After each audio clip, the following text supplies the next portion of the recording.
In today's video, I'm going to teach you how to create a group in Outlook. If you're coordinating a team, a club, or a short-term project, Outlook groups make it easy to keep conversations in one place and reach everyone with a single address.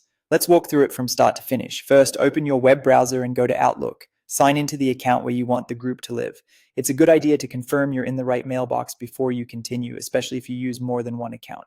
Once your inbox loads, look at the left-hand navigation pane. Next, find groups in that pane and select Go to Groups.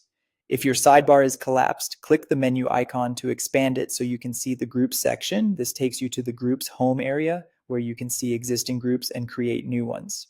At the top, choose New Group. In some layouts, you'll click a New Group button first and then choose New Group from a small dropdown. Both lead to the same place, the setup screen for your new group. Now fill out the details. Start with a clear descriptive name so members instantly recognize what the group is for, then enter the group email address. Outlook will check availability as you type and may suggest alternatives if the address is already taken.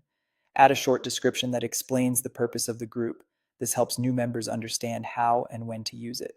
Keep it concise but specific, like the scope of discussions or the audience. Depending on your organization, you may also see a few additional settings here. If you're unsure, you can usually accept the defaults and adjust later in group settings. When everything looks right, click Create.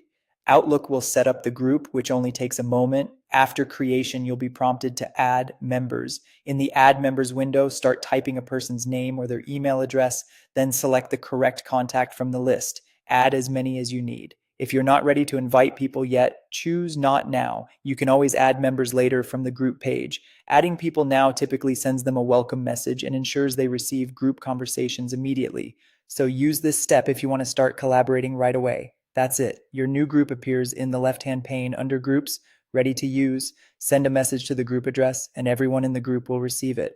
Thanks for watching, and happy organizing.